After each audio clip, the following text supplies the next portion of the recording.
ಮರಾಠಿಗರೇ, ರಾಜಕೀಯ ಬಲಿಪಶುಗಳಾಗಬೇಡಿ. ಪಕ್ಷಾತೀತವಾಗಿ ಒಂದಾಗಿ. ಸಂತೋಷ್ ಲಾಡ್. ಕೆಂಪುವಾಡದಲ್ಲಿ ಮರಾಠ ಚಿಂತನ ಮಂಥನ ಸಭೆ. ಮರಾಠ ಸಮುದಾಯ ಶಿಕ್ಷಣಕ್ಕೆ ಹೆಚ್ಚಿನ ಆದ್ಯತೆ ನೀಡುವ ಮೂಲಕ ಆರ್ಥಿಕವಾಗಿ, ಸಾಮಾಜಿಕವಾಗಿ ಮತ್ತು ರಾಜಕೀಯವಾಗಿ ಮುಂದೆ ಬರಲು ಸಾಧ್ಯವಿದೆ. ದೇಶದಲ್ಲಿನ ಅತ್ಯಂತ ಕಟ್ಟಕಡೆಯ ಸ್ಥಾನದಲ್ಲಿ ಮರಾಠ ಸಮುದಾಯವಿದ್ದು ಇದನ್ನು ಮೇಲೆತ್ತಲು ಸಂಘಟನೆಯ ಅವಶ್ಯಕತೆ ಇದೆ. ಆದ್ದರಿಂದ ಮರಾಠ ಬಾಂಧವರು ಪಕ್ಷಾತೀತವಾಗಿ ಒಂದಾಗಬೇಕೆಂದು ಕಾರ್ಮಿಕ ಸಚಿವ ಹಾಗೂ ಮರಾಠ ಸಮಾಜದ ಮುಖಂಡ ಸಂತೋಷ್ ಲಾಡ್ ಹೇಳಿದರು. ಬಿಜಾಪುರ, ಬೆಳಗಾವಿ ಎರಡು ಪಾರ್ಲಿಮೆಂಟ್, ಧಾರವಾಡ, ದಾವಣಗೆರೆ, ಶಿವಮೊಗ್ಗ ಪ್ರಮುಖವಾಗಿ ನಮ್ಮ ಜನಸಂಖ್ಯೆ ಇಲ್ಲಿ ಜಾಸ್ತಿ ಇದೆ ಬಂಧುಗಳೇ. ನಾನು 27ನೇ ವಯಸ್ಸಿನಲ್ಲಿ 28ನೇ ವಯಸ್ಸಿನ ಶಾಸಕನಾದೆ. 4 ಬಾರಿ ಶಾಸಕನಾಗಿ 2 ಬಾರಿ ಸಚಿವನಾಗಿ ನಾನು ಇಲ್ಲಿ ನಿಮ್ಮ ಎದುರು ನಿಂತಿದ್ದೇನೆ. ಎಲ್ಲರ ಕೂಗದೇ ಇದೆ. ನಿಮ್ಮೆಲ್ಲರ ನಾವು ಅರ್ಥ ಮಾಡ್ಕೊಳ್ತೇವೆ, ಆದ್ರೆ ನಾವು ನೀವು ಯಾರು ಅರ್ಥ ಮಾಡ್ಕೊಳ್ಳೋದಿಲ್ಲ. ನಾವಿಲ್ಲಿ ಬಂದು ನಿಂದಿರ್ಬೇಕಾಗಿದ್ರೆ ನಾವು ಏನು ಕಷ್ಟ ಬಿದ್ದೀವಿ ಅಂತ ನೀವು ಯಾರು ಯೋಚನೆ ಮಾಡಲ್ಲ, ಅದು ಏನು ಮಾಡಕ್ ಬರಲ್ಲ ನಿಮಗೆ. आम्हाला सांगतात हे करा, अमुक करा, तमुक करा, सगळं करतो साहेब. आमचं पण थोडं त्रास आहे काय की आमचा सोडा ऐका, साहेबांचा विचारा. सोपं का नाहीये म्हणलं तर अण्णा सांगितलं सारखं पॉलिटिक्स डिफरंट स्केल मध्ये आहे. ते दिसते तसं नसते, त्यामुळं काय म्हणतात ते मराठा याच्यात नंबर 1 आहे. मी फसाद छत्रपती शिवाजी महाराजचं स्टॅच्यू लावायचा आणि सुरू करा. हा, अजून जोरात सुरू करा. जाऊ घरी जाऊ, सगळं संपलं. का म्हणतो मी त्रास काय? तुम्ही इतिहास बघा, कर्नाटकाचा इतिहास बघून बघा. सगळे छोटे छोटे जातीवर सगळे समाजचे लोक संघटित झाले, शैक्षणिक पुढे आले, पॉलिटिकली फाईट करतात. आज पण चालू आहे त्यांचा संघर्ष. आमचं एवढं मोठ्या प्रमाणामध्ये आम्ही असून आमच्याकडे युनिटी, आमच्याकडे फायटिंग स्पिरिट लई कमी आहे. तुम्हाला तसं वाटतं की नाही माहित नाही, पण आम्हाला तरी नक्की वाटतं. आणि इथं कशाला आलो आम्ही? मला कुठला राजकारणाचा इंटरेस्ट नाही आहे. सगळ्याकडे मी थांबतो काय राजकारणाला.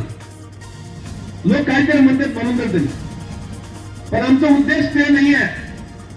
उद्देश काय आहे की एक श्रीमंत पाटील, एक संतोष लाड काय करीत आहे हे सगळं आमच्या हातात होते. किती देव आहे आमच्या देशमध्ये सांगा. हे सगळं फटाफट माहित असतं तुम्ही सांगा. 33 कोटी देव आहेत तुम्हाला. किती आहेत बाबा? 33 कोटी आहेत. त्यांचा हाताने काय झालं, आमच्या दोघांच्या हाताने काय होईल? तसलं काहीतरी तुमचं माइंड बसलं तर काढा. हे आम्ही जे ट्राय करायला लागलो, whatever we are trying to do, it is just a beginning. तुम्ही इमिडिएटली अर्जी आणून मला पुतळी करा, ते पुतळी सेकंड, भवन करा ते सेकंड, फर्स्ट प्रोग्रेस एज्युकेशन वर राहा. ಅವರು ರವಿವಾರ ದಿನಾಂಕ 28ರಂದು ಸಂಜೆ ತಾಲೂಕಿನ ಕೆಂಪುವಾಡದ ಅತನಿ ಶುಗರ್ಸ್ ಕಾರ್ಖಾನೆಯ ಆವರಣದಲ್ಲಿ ನಡೆದ ಕಾಗವಾಡ ಹಾಗೂ ಅತನಿ ತಾಲೂಕಾ ಮರಾಠ ಸಮಾಜದ ಚಿಂತನ ಮಂಥನ ಸಭೆಯಲ್ಲಿ ಮಾತನಾಡುತ್ತಿದ್ದರು. ಛತ್ರಪತಿ ಶಿವಾಜಿ ಮಹಾರಾಜರು ಮುಸ್ಲಿಂ ವಿರೋಧಿಯಾಗಿರಲಿಲ್ಲ. ಇತಿಹಾಸವನ್ನು ತಿರುಚಿ ಮರಾಠ ಸಮಾಜದ ಯುವಕರ ದಾರಿ ತಪ್ಪಿಸುತ್ತಿರುವವರ ಮಾತನ್ನು ನಂಬಬೇಡಿ. ಇಂದು ನಮ್ಮ ಸಮಾಜದಲ್ಲಿ ಒಗ್ಗಟ್ಟಿನ ಕೊರತೆಯಿಂದಾಗಿ ಸಾಕಷ್ಟು ಹಿಂದಿದೆ. ಇಲ್ಲಿಯವರೆಗೆ ಬಂದಿರುವ ಯಾವುದೇ ಸರ್ಕಾರ ಮರಾಠ ಸಮಾಜಕ್ಕೆ ವಿಶೇಷವಾದದ್ದನ್ನ ಏನನ್ನೂ ಮಾಡಿಲ್ಲ. ಇತರೆ ಸಮಾಜಕ್ಕಿಂತ ಮರಾಠ ಸಮಾಜ ಹಿಂದುಳಿದಿದೆ. ಆದ್ದರಿಂದ ಸಮಾಜದ ಸಂಘಟನೆಗಾಗಿ ಹಣ ನೀಡಲು ಸಾಧ್ಯವಿಲ್ಲದವರು ತಮ್ಮ ಸಮಯವನ್ನು ನೀಡಿ. ಸಮಾಜಕ್ಕೆ ಸಮಯ ನೀಡುವವರು ಹಣ ನೀಡಿದವರಿಗಿಂತ ದೊಡ್ಡವರು. ನನಗೆ ರಾಜಕೀಯದಲ್ಲಿ ಯಾವುದೇ ಆಸಕ್ತಿ ಇಲ್ಲ. ಸಮಾಜ ಸೇವೆಯೇ ನನ್ನ ಮೊದಲ ಆದ್ಯತೆಯಾಗಿದೆ. ಸಮಾಜವನ್ನು ಒಂದುಗೂಡಿಸುವ ಉದ್ದೇಶದಿಂದ ಮತ್ತು ಸಮಾಜವನ್ನು ಮೇಲೆತ್ತುವ ಪ್ರಯತ್ನವಾಗಿ ಶ್ರೀಮಂತ್ ಪಾಟೀಲ್ ಅವರೊಂದಿಗೆ ಸೇರಿ ಶ್ರಮಿಸುತ್ತಿದ್ದೇನೆ. ರಾಜ್ಯಾದ್ಯಂತ ಮರಾಠ ಸಮಾಜವನ್ನು ಬಲಿಷ್ಠವಾಗಿ ಕಟ್ಟಬೇಕು ಎಂಬ ಹಂಬಲವಿದೆ ಎಂದರು. ज्योतिबाई फुले त्याने उडकून काढतात छत्रपती शिवाजी महाराजचा नाही. ज्योतिबाई फुले महात्मा ज्योतिबाई फुले उडकून काढतात 1869 ला. जवळजवळ 200 वर्ष पर्यंत कुठेही छत्रपती शिवाजी महाराज जयंती नाही आहे देशात. जवळजवळ 200 वर्ष कुठेही या देशात छत्रपती शिवाजी महाराजांची जयंती नाही. आज तुम्ही वाजवता, आज तुम्ही छत्रपती शिवाजी महाराजांचा एरिया मी सगळं गुणगान म्हणतो. तुम्ही कधी लक्षात ठेवा, ज्योतिबाई फुलेला कधी आपण विसरायचं नाही. आणि ज्योतिबाई फुले, महात्मा ज्योतिबाई फुलेंचा शाळा करणारा माणूस इथं आमच्या पुढे आहे. हे लई मोठं it's not a small thing. आम्हाला कोण मदत केलेलं आहे आणि कुठल्या समाजच्या होत्या ज्योतिबा फुले माहिती तुम्हाला? हा माळी.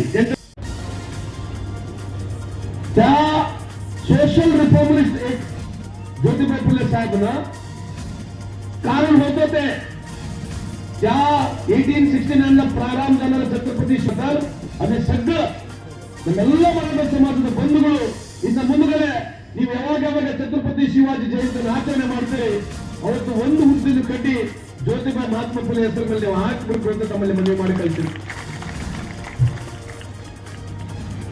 ಎರಡು ವಿಚಾರಗಳಿದಾವೆ सोड रे बाबा. आज जगत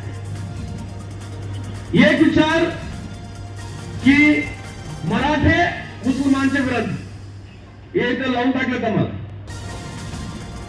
मराठे म्हणलं तर मुसलमानच्या विरुद्ध. इथं एक पहिला आमचे मिलिटरी साहेब मराठा रेजिमेंट चालू झाले. छत्रपती शिवाजी महाराज मुघलांच्या विरुद्ध होते. कोणाच्या विरुद्ध होते? कोणाच्या विरुद्ध होते साहेब? मुसलमानच्या विरुद्ध नाही. हे फक्त स्पष्टीकरण करून घ्या. सांगून सांगून भाषण मध्ये सांगून सांगून सांगून मराठे मुस्लिमच्या विरुद्ध, छत्रपती शिवाजी महाराज मुस्लिमच्या विरुद्ध. आणि भाषण कसं करतात? छत्रपती शिवाजी महाराज हिंदू स्वराज. तुझा घरी फोटो आहे? त्याच्या घरी जाऊन बघा, फोटो पण नसते. माईक आमचं, स्टेज आमचं, पुतळी आमचं, लोक आमचं, भाषण त्यांचं, टाळी कोण वाजवणार? काय भ्रष्टाचार. असले स्कीम आम्हाला आयुष्यात एकदा सुद्धा मिळालं नाही बाबा. यांना मिळालं काय मला माहित नाही. काय स्कीम मध्ये आहे बघा. आणि आम्हाला सांगतात चाकू बघायला तिथे मकडरी ಚಾಕು ನೀವು ಏನ್ ಶಗಣಿ ತಿಂದ್ರು ಪರವಾಗಿಲ್ಲ, ಉದ್ಯೋಗ ಡೆವಲಪ್ಮೆಂಟ್ ಏನು ಬೇಡ. ಯಾರು ಹೇಳ್ತಾರೆ ನಮಗೆ ಹೇಳೋರು? ಮಾಜಿ ಸಚಿವ ಶ್ರೀಮಂತ್ ಪಾಟೀಲ್ ಮಾತನಾಡಿ, ಮರಾಠ ಸಮುದಾಯ ಒಗ್ಗೂಡಿದಲ್ಲಿ ಅಭಿವೃದ್ಧಿ ಹೊಂದಲು ಸಾಧ್ಯವಿದೆ. ನಾವು ಸ್ವಾಭಿಮಾನದಿಂದಲೇ ಬದುಕಬೇಕಿದೆ. ಸ್ವಾಭಿಮಾನದ ಬದುಕು ಕಟ್ಟಿಕೊಳ್ಳಲು ನಾವೆಲ್ಲರೂ ಒಗ್ಗಟ್ಟಾಗಬೇಕಿದೆ. ಸಮಾಜದ ಇಂದಿನ ಪರಿಸ್ಥಿತಿ ಬಹಳ ಕೆಟ್ಟದಾಗಿದೆ. ಇದಕ್ಕೆ ನಮ್ಮಲ್ಲಿರುವ ಭಿನ್ನಾಭಿಪ್ರಾಯಗಳೇ ಕಾರಣವಾಗಿವೆ.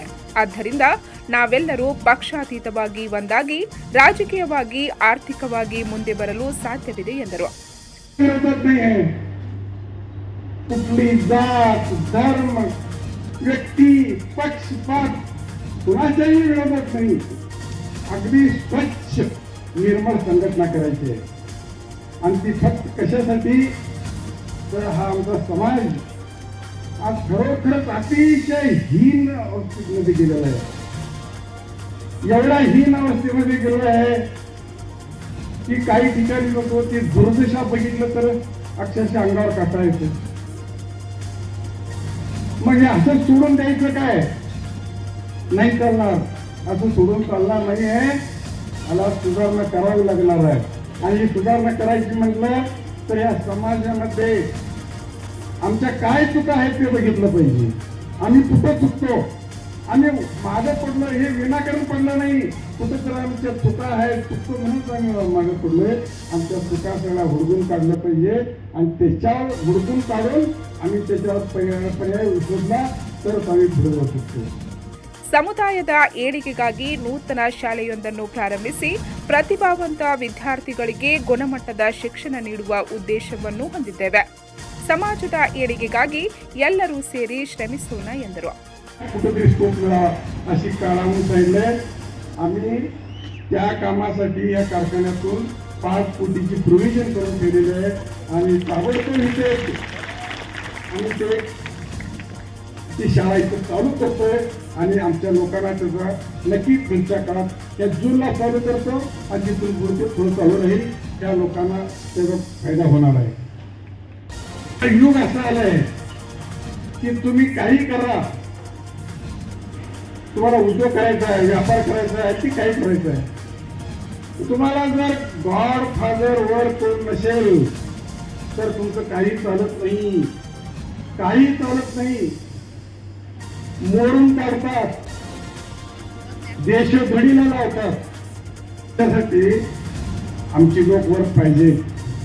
आता आमचे लाड साहेब कॅबिनेट मध्ये आहेत.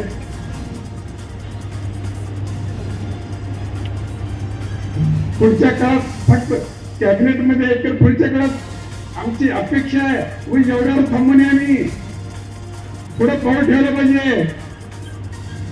तर आम्ही सर्वांनी मिळून लाड साहेबांना पाठिंबा द्यायचा आहे आणि एवढे सगळे लोक आज बघतो मी अगदी हजारोच्या संख्येनं सगळे लोक जमत आहेत आणि आपले पाठिंबा देत आहेत. एवढे सगळे जणांनी जर पाठिंबा दिला, मागे सिद्धरामय्या साहेबांना जसं पाठिंबा देऊन मुख्यमंत्री केलं तसं आमचं लाड साहेब सुद्धा का होणे आम्ही त्यासाठी सुद्धा प्रयत्न करूया. ಸಭೆಯಲ್ಲಿ ಗಣ್ಯರನ್ನು ಸನ್ಮಾನಿಸಲಾಯಿತು. ವಕೀಲರಾದ ಪ್ರಕಾಶ್ ಮೋರೆ ಪ್ರಾಸ್ತಾವಿಕವಾಗಿ ಮಾತನಾಡಿದರು. ಯಾರೇ ಗೆಲ್ಬೇಕಾದ್ರೂ ನಾವು ನಿರ್ಣಾಯಕರಿದ್ದೀವಿ, ಆದ್ರೂ ನಮ್ಮನ್ನ ಕಡೆಗಣೆ ಮಾಡ್ತಾರೆ. ಅದಕ್ಕೆ ನಮ್ಮಲ್ಲಿ ಬಹಳಷ್ಟು ಹೊಂದಾಣಿಕೆ ಕೊರತೆ ಇದೆ. ಹೊಂದಾಣಿಕೆ ಕೊರತೆ ಇರೋದ್ರಿಂದ ಇಲ್ಲಿವರೆಗೆ ನಾವು ಬಹಳ ಸಲ ಸೋಲು ಅನುಭವಿಸಿದೀವಿ. ಏನಾಗ್ತದೆ ಅಂದ್ರೆ ನಾವು ಲಾಸ್ಟ್ ಟೈಮ್ ತಾತ್ಯಾವರ ಇಲೆಕ್ಷನ್ ಬಹಳಷ್ಟು ಪ್ರಯತ್ನ ಮಾಡಿದ್ವಿ.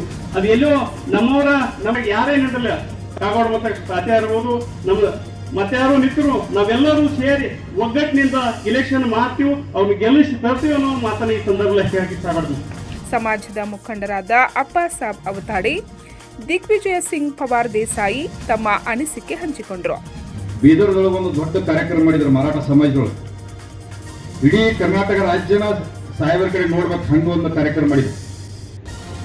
ಅವತ್ತಾದ ನಂತರ ಮುಂದೆ 14ನೇ ತಾರೀಕು ನಾವೆಲ್ಲರೂ ಸೇರಿ ಲಾಡ್ ಸಾಹೇಬರ ನೇತೃತ್ವದೊಳಗೆ ಮತ್ತು ಶ್ರೀಮಂತ ಪಾಟೀಲ್ ಅವರ ನೇತೃತ್ವದೊಳಗೆ ಅಥಣಿ ತಾಲೂಕದೊಳಗೆ ಛತ್ರಪತಿ ಶಿವಾಜಿ ಮಹಾರಾಜರ ಮೂರ್ತಿಯನ್ನು ಲೋಕಾರ್ಪಣೆ ಮಾಡುವಂತ ಕಾರ್ಯಕ್ರಮಕ್ಕೆ ಅವತ್ತಿನ ದಿವಸ ಸುಮಾರು 40,000 ಮಂದಿ ಸೇರಿ ಒಂದು ದೊಡ್ಡ ಪ್ರಮಾಣದ ಕಾರ್ಯಕ್ರಮ ಪಟ್ಟಿದ್ದೀವಿ.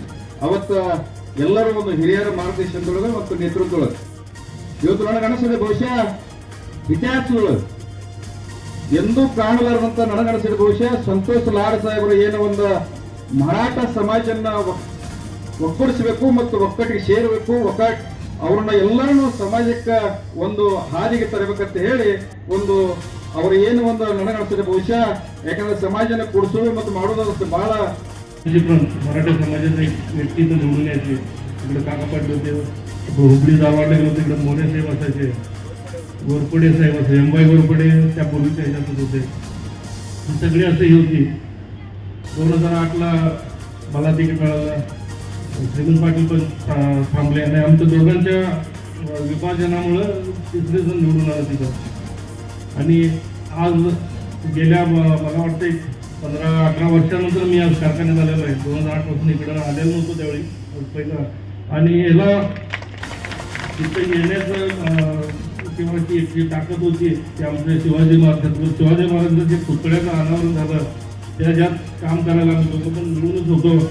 आणि कसं शिवाजी महाराजांचा पुतळा असेलीला थांबवणे आणि मराठा समाजाला एकत्र आणणे त्या दृष्टिकोनातून रोज आमची बैठक असायची आणि रोज भेटायचे. ते आमच्याकडे येत होते, आम्ही त्यांच्याकडे जात होतो.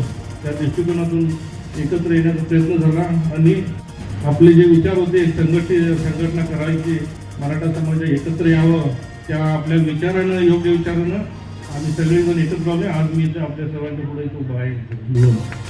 तर आपल्याला ते धन्यवाद द्यायला पाहिजे आणि ही प्रयत्न आपली अशीच राहू दे आणि आम्ही आमच्याकडनं श्रीमंत पाटील साहेबांच्याकडनं काय आपल्याला सांगितलं त्या आदेशप्रमाणे आम्ही करत जाऊ आणि आपण पण जे काही अडचणी असतात ते समाजाचे वगैरे काय असलं आपल्याला आता आमच्या कर्नाटक राज्याचे मंत्री आहात आपण, त्या दृष्टिकोनातून लोकांना इथं काय अडीअडचणी असल्या एक व्यवस्थित त्यांना ते मिळावं म्हणून आपण प्रयत्न करा. ಈ ವೇಳೆ ಡಾಕ್ಟರ್ ರಾಹುಲ್ ಭೋಸ್ಲೆ, ಅಣ್ಣಾ ಸಾಹೇಬ್ ಪವಾರ್, ವಿಕ್ರಾಂತ್ ಭೋಸ್ಲೆ, ಆರ್.ಎಂ. ಪಾಟೀಲ್, ನಾನಾ ಸಾಬ್ ಅವತಾಡೆ, ಬಾಹುಸಾಬ್ ಜಾಧವ್, ಸಿದ್ದು ಪಾಟೀಲ್, ಸಂದೀಪ್ ಪಾಟೀಲ್, ಸುಧಾಕರ್ ಭಗತ್, ಸಂಭಾಜಿ ಪಾಟೀಲ್, ಅಭಯ್ ಪಾಟೀಲ್ ಸೇರಿದಂತೆ ಅಥಣಿ ಕಾಗವಾಡ ತಾಲೂಕಿನ ಮರಾಠ ಸಮಾಜದ ಬಾಂಧವರು ಉಪಸ್ಥಿತರಿದ್ದರು. ಸಚಿನ್ ದೇಸಾಯಿ ಸ್ವಾಗತಿಸಿ ನಿರೂಪಿಸಿ ವಂದಿಸಿದರು. ಪಂಚ್ ನ್ಯೂಸ್ಗಾಗಿ ಕೆಂಪುವಾಡದಿಂದ ಬಸವರಾಜ್ ತಾರ್ದಾಳೆ.